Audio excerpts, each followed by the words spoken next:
Hi friends, இன்றைக்கி நம்ம எதை பற்றி பார்க்க போகிறோன்னா பைக் பேட்டரியும் கார் பேட்டரியும் எப்படி வீட்டிலே சார்ஜ் பண்ண போகிறோன்றதை பற்றி தான் நம்ம இப்போ பார்க்க போகிறோம். ஸோ அதுக்கு முன்னாடி நம்ம பைக் பேட்டரியை வண்டியிலேருந்து கழட்டிடலாம்.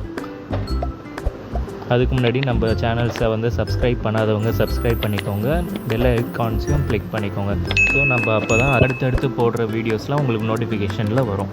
இது பேட்ரி பார்த்திங்கன்னா கிட்டத்தட்ட 4 to 5 இயர்ஸ்க்கு உள்ள ஓல்டு பேட்ரி, ரொம்ப பழைய பேட்ரி, சரியாக ஒர்க் ஆகாத பேட்ரி. நம்ம இப்போ என்ன பண்ண போகிறோன்னா அதை எப்படி சார்ஜ் பண்ண போகிறோன்றது பார்க்க போகிறோம்.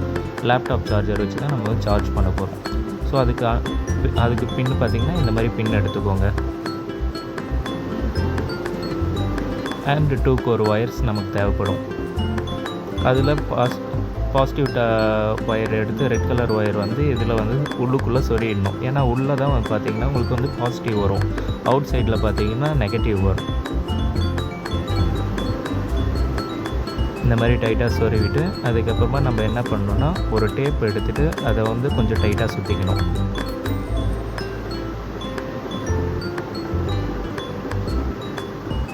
இந்த மாதிரி கொஞ்சம் டைட்டாக சுற்றிக்கோங்க.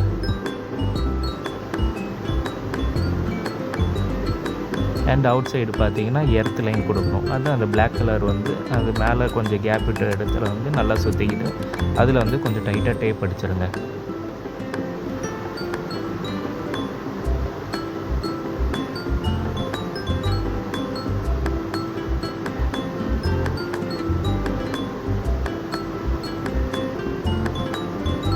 இந்த மாதிரி கொஞ்சம் டைட்டாக டேப் அடிச்சுக்கோங்க.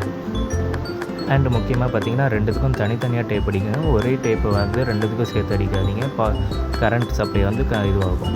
அண்டு ஆப்போசிட் சைடில் பார்த்திங்கன்னா நம்ம ஃபியூஸ் கேரியர் ஃபிக்ஸ் பண்ணுறோம். ஸோ அதோட ஃபியூஸ் கேரியர் பாசிட்டிவில் கொடுத்துட்டு அதுக்கப்புறமா பேட்டரியில் அந்த பாசிட்டிவ் ஃபியூஸ் கேரியரோட பாசிட்டிவை எடுத்து கனெக்ட் பண்ணிடணும். இன்னொரு சைடு பார்த்திங்கன்னா நெகட்டிவ், அந்த நெகட்டிவ் பிளாக் எடுத்து பேட்டரியோட நெகட்டிவில் நம்ம கொடுத்துடணும்.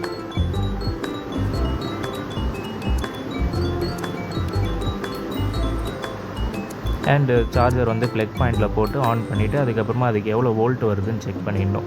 அதாவது பேட்டரியோட வோல்ட்டு கிடையாது, சார்ஜரில் வர வோல்ட்டு எவ்வளோ வருதுன்றது செக் பண்ணிக்கோங்க. அது முன்னாடியே கூட செக் பண்ணிக்கோங்க, நம்ம அப்புறம் கூட செக் பண்ணிக்கலாம்.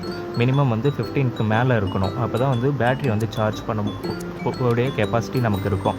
இது 18க்கு மேலே வருது, 19 கிட்ட வரும், பட் 18.5 கிட்ட காமிக்குது. இதே மாதிரி தான் கார் பேட்டரியும் நம்ம இந்த மாதிரி